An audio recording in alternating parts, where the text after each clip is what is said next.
ये मूवी शुरू होती है तो हम देखते हैं कि समुंदर से कुछ अजीबोगरीब क्रिएचर निकलकर शहर की तरफ बढ़ रही हैं और इन्हें पैरासाइट्स का नाम दिया गया है। फिर हम एक आदमी को देखते हैं जो अपने कमरे में सोया हुआ था और उनमें से एक पैरासाइट रेंगता रेंगता उस आदमी के कान के अंदर चला जाता है। वो आदमी बहुत तड़पता है और उसके बाद नॉर्मल होकर सो जाता है। अब हमें एक लड़का दिखाया जाता है जिसका नाम शिंशी था। वो अपने कमरे में हेडफोन लगाकर गाने सुन रहा होता है। वो पैरासाइट उसके कान में घुसने की कोशिश करता है लेकिन उसे तो घुसा ही नहीं जाता। फिर वो उसके नाक के पास चला जाता है।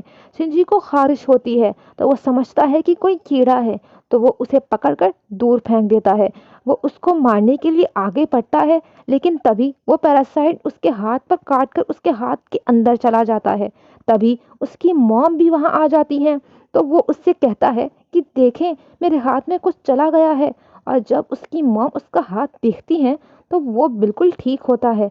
अब अगली सुबह हमें दिखाया जाता है कि चिंची नाश्ते के टेबल पर बैठा होता है तो उसे अपने हाथ में बहुत अजीब फील होता है। फिर दूसरी तरफ उस आदमी को दिखाया जाता है जिसके कान में स्टार्ट में एक पैरासाइट चला गया था। वो अपनी बीवी के सामने आकर खड़ा हो जाता है और अपना मुंह खोल लेता है। उसका मुंह बहुत खौफनाक और बहुत बड़ा होता है। वो अपनी बीवी का सर अपने मुंह में लेकर मुंह अब बंद कर लेता है और ये सब कुछ उसी पैरासाइट की वजह से हो रहा था। फिर हमें शिनशी दिखाया जाता है जो कि स्कूल जाते हुए रास्ते में अपनी दोस्त से मिलता है। उसकी दोस्त भी शिनशी में कुछ बदलाव महसूस करती है और फिर स्कूल में भी शिनशी अपने राइट हैंड में कुछ पावर्स महसूस करता है। घर आकर शिनशी अपने हाथ को काटने वाला होता है लेकिन तभी उसका हाथ मूव करने लगता है और उसे रोकता है। और फिर हम देखते हैं कि उसका हाथ एक क्रिएचर में बदल गया है। वो शिनशी से बात भी कर रहा होता है। फिर हम देखते हैं कि वो शिनशी की बुक्स भी पढ़ा करता था और उसका लैपटॉप भी यूज़ किया करता था क्योंकि वो इंसानों के रहने के तरीके जानना चाहता था।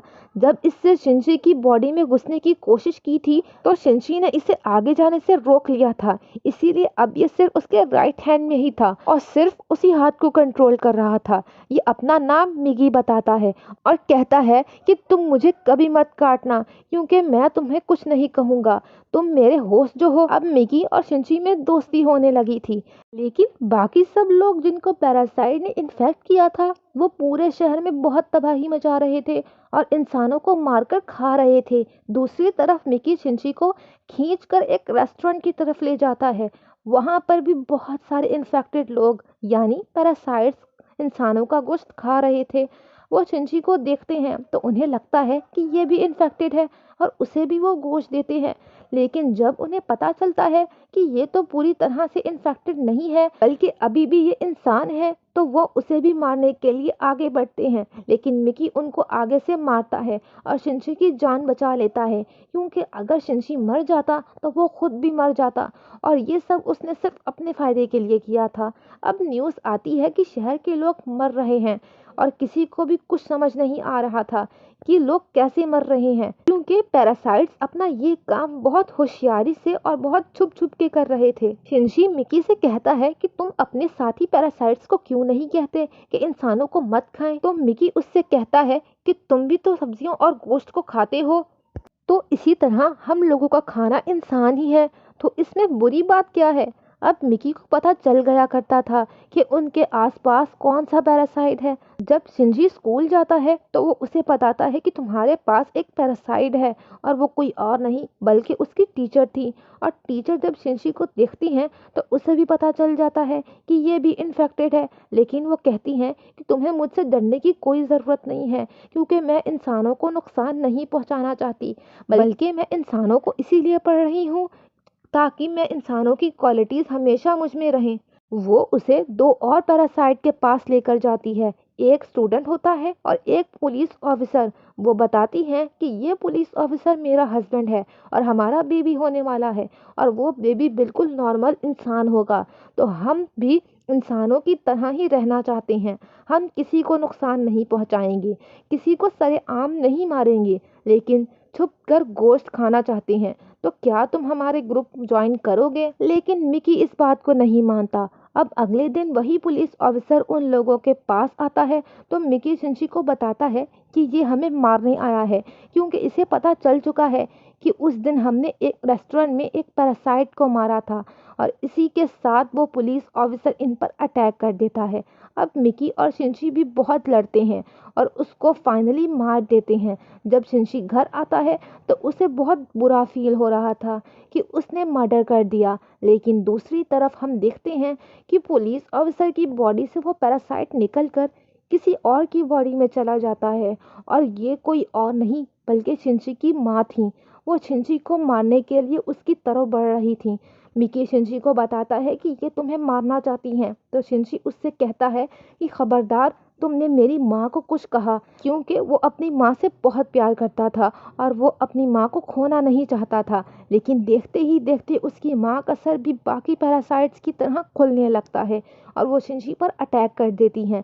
शिंशी का बहुत खून ज़ाया हो जाता है और वो मरने के करीब ही होता है। लेकिन अगली सुबह हम देखते हैं कि वो दोबारा उठ खड़ा हुआ है।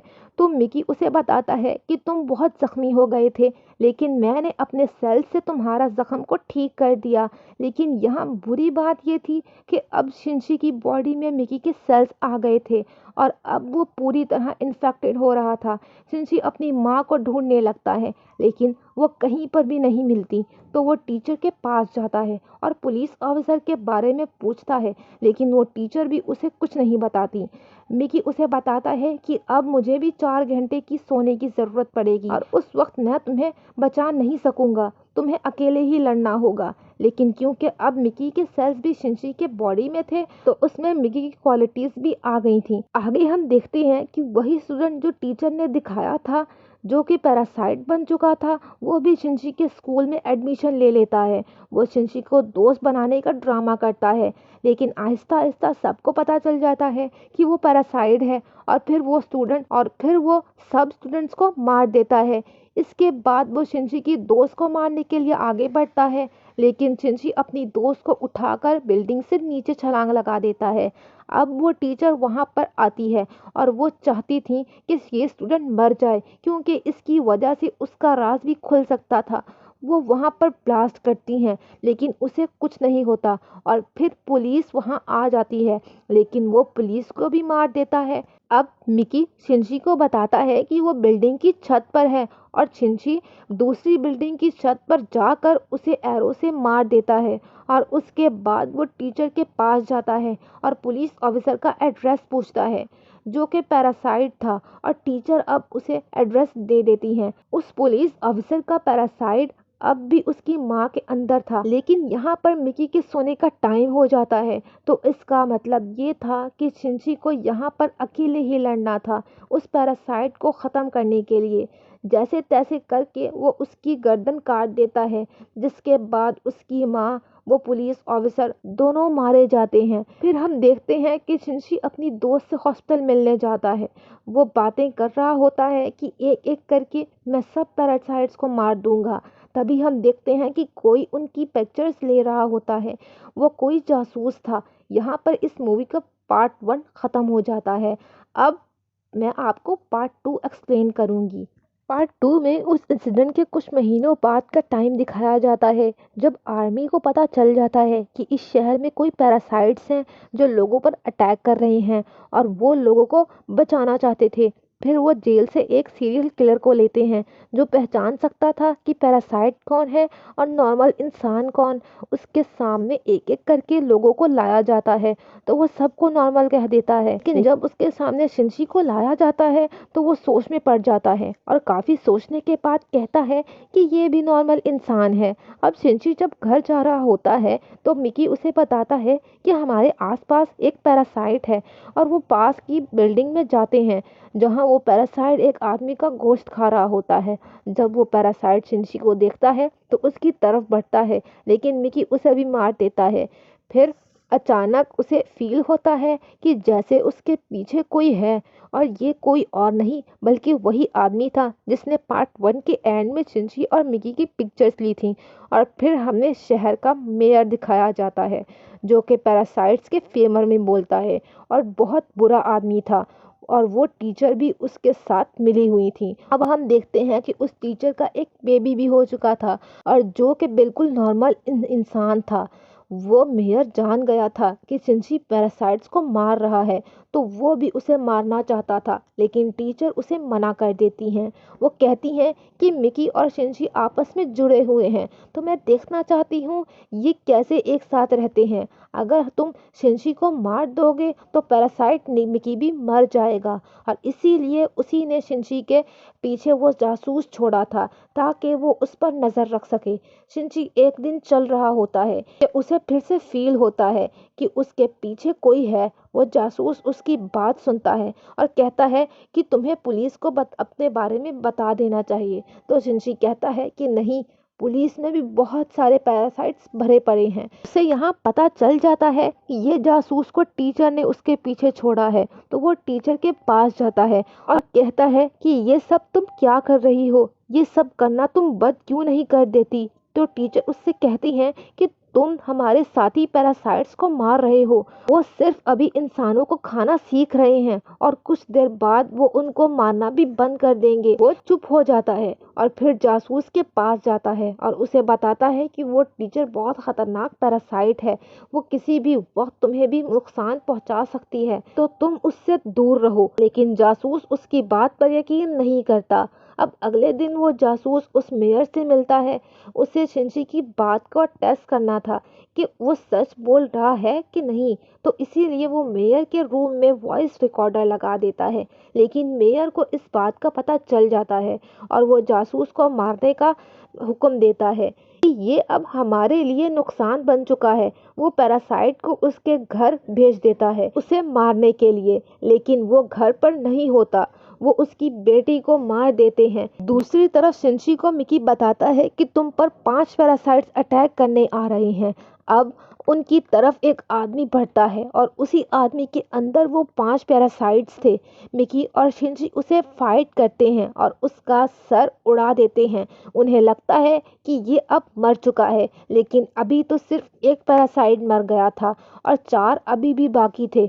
बाकी के 4 पैरासाइट्स उसके हाथ में आ जाते हैं और उसे कंट्रोल करने लगते हैं। अब वो टीचर मेयर से कहती है कि जब मैंने तुम्हें मना किया था कि तुम उस जासूस और शिनशी को मारने के लिए पैरासाइट नहीं भेजोगे, तो तुमने ऐसा क्यों किया। अब मेयर यहाँ पर नोट करता है कि उस टीचर के दिल में माँ बनने के बाद इंसानों वाले इमोशंस वापस आ रहे थे, तो उन्हें ये बात बिल्कुल अच्छी नहीं लगती और अब वो उस टीचर को मारने के लिए 3 पैरासाइट्स भेजता है। लेकिन क्योंकि अब वो भी पैरासाइट थी, तो उसको पता चल जाता है कि कोई उसे मारने के लिए आ रहा है और वो उनको पार्किंग में बुलाती है और उन तीनों से अकेले ही मुकाबला करती है और उन्हें मार देती है। लेकिन जब वो घर आती है तो वो देखती है कि उसका बच्चा वहाँ पर नहीं होता और उसे वहाँ पर एक नोट मिलता है जिस पर लिखा हुआ था, तुम्हारा बच्चा मेरे पास है और ब्रिज पर मुझसे मिलने आओ। वो नोट उस जासूस का था। वो अपनी मरी हुई बेटी का बदला लेना चाहता था, टीचर की इस बेटी को मारकर। वो टीचर घबराए हुए शिनशी को भी अपने साथ वहाँ ले जाती है। तो शिनशी उस जासूस को बताता है कि तुम्हें इसे मारकर कुछ नहीं मिलने वाला, क्योंकि ये बेबी एक नॉर्मल इंसान है। इसी दौरान आर्मी भी वहां पर आ जाती है और उन्हें पता चल जाता है कि मेयर ने अपनी बिल्डिंग के अंदर बहुत सारे पैरासाइट छुपाए हुए हैं। अब वो बिल्डिंग से एक एक करके लोगों को निकाल रहे थे और उनमें से जो पैरासाइट्स थे वो उन्हें शूट कर रहे थे। सीरियल किलर भी वहीं पर था और फिर हम मेयर को स्पीच करता हुआ देखते हैं, जो बता रहा होता है कि असली मॉन्स्टर तो इंसान है जो पैरासाइट्स को बिला वजह मार रहे हैं। तो वहां पर बैठे हुए आर्मी के सब लोग उसे शूट कर देते हैं, जिससे उसकी डेथ हो जाती है। लेकिन तभी वो सीरियल किलर चिल्लाने लगता है कि ये इंसान था, ये तो बस पैरासाइट्स का साथ दे रहा था। लेकिन जब वो पीछे मुड़कर देखते हैं तो वही आदमी उनके पीछे खड़ा होता है जिसके अंदर 5 पैरासाइट्स थे। सब उसे शूट करने लगते हैं, लेकिन उसे कुछ नहीं होता। फिर हम देखते हैं कि जासूस उस बच्ची को फेंकने ही वाला होता है। टीचर जब ये देखती है तो अपने बच्चे को बचाने के लिए उसे मजबूरी में पैरासाइट बनना पड़ता है। वो अपना एक हाथ निकालकर जासूस की चेस्ट में घुसा देती है, जिसकी वजह से सबको पता चल जाता है कि वो एक पैरासाइट है।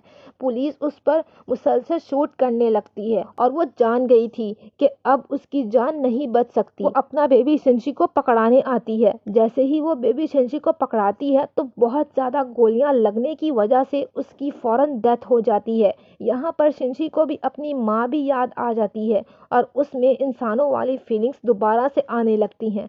अब पुलिस शिनची को अपने साथ इन्वेस्टिगेशन के लिए ले जाती है, लेकिन साथ ही उन्हें खबर मिलती है कि उस पैरासाइट ने, जिसके अंदर 5 पैरासाइट थे, उसने आर्मी को मार दिया है। शिनची फौरन से कार लेकर वहां पर जाता है और वहां पैरासाइट उसकी कार को रोक लेता है और उसका एक्सीडेंट कर देता है और वो जंगल में चला जाता है और मिकी से कहता है कि जब तक तुम मेरे साथ हो उसे पता चल जाएगा कि हम कहाँ हैं, तो तुम मुझसे अलहदा हो जाओ प्लीज़। इसके साथ ही वो पैरासाइट फौरन वहां आ जाता है और अटैक करने लगता है। अब क्योंकि शिनची और मिकी की काफ़ी अच्छी दोस्ती हो चुकी थी, तो मिकी अपनी कुर्बानी दे देता है, यानी अपनी जान सेक्रीफाइस कर देता है और उसकी बॉडी से अलग हो जाता है और शिनची को वहां से भाग जाने को कहता है और मिकी को वो पैरासाइट मार देता है, जिस पर शिनची काफ़ी उदास हो जाता है और फिर अपनी दोस्त के घर की तरफ जाता है। वो उसका बहुत ख्याल रखती है।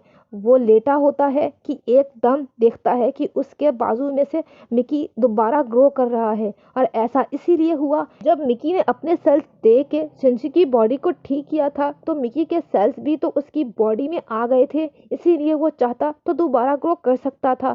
शिनची को फील हो गया था अब ये दोबारा आ रहा है तो उस पैरासाइट को दोबारा पता चल जाएगा कि मैं कहाँ हूँ, तो वो अपनी दोस्त की जान बचाने के लिए उसे बाय बोलकर वहां से चला जाता है। लेकिन जैसे ही वो बाहर जाता है तो वो पैरासाइट उसे पकड़ लेता है। लेकिन एक फैक्ट्री में पहुंचकर शिनची एक केमिकल रोड उसकी बॉडी में घुसा देता है, लेकिन उसे कुछ नहीं होता। तो वो कहता है कि तुम मुझे क्या समझ रहे हो, मैं तो तुम्हें मारकर बाकी इंसानों को भी मार दूंगा और फिर मैं और बाकी पैरासाइट इस दुनिया पर रूल करेंगे।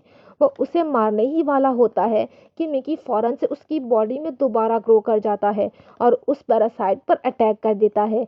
इसी के साथ उसकी बॉडी में कुछ होने लगता है और वो तड़पने लगता है। तो मिकी शिनची को बताता है कि जिस रोड से तुमने इसको मारा उस पर बहुत केमिकल्स लगे हुए थे और अब पैरासाइट इसकी बॉडी में रहना नहीं चाहते और एक एक करके सब पैरासाइट उसकी बॉडी छोड़ देते हैं और अब उसकी बॉडी का सिर्फ ढांचा बाकी रह गया था। तो शिनची वो उठाकर नीचे आग में फेंक देता है, जिससे फाइनली उसकी डेथ हो जाती है। अब हम काफी टाइम के बाद देखते हैं जब सब कुछ नॉर्मल हो चुका है। मिकी शिनची से कहता है कि अब जैसा कि इस दुनिया में कोई भी पैरासाइट नहीं रहा तो हमें भी साथ नहीं रहना चाहिए, मैं तुमसे अलग हो जाऊंगा। लेकिन शिनची उसे मना कर देता है तो मिकी खुद ही अपने आप को ख़त्म कर लेता है और शिनची का हाथ वापस से नॉर्मल फॉर्म में आ जाता है, जिस पर वो काफ़ी उदास हो जाता है और मिकी को मिस करने लगता है। अब हम देखते हैं कि काफ़ी टाइम गुजर गया है और शिनची और उसकी दोस्त एक अच्छी ज़िंदगी गुजार रहे थे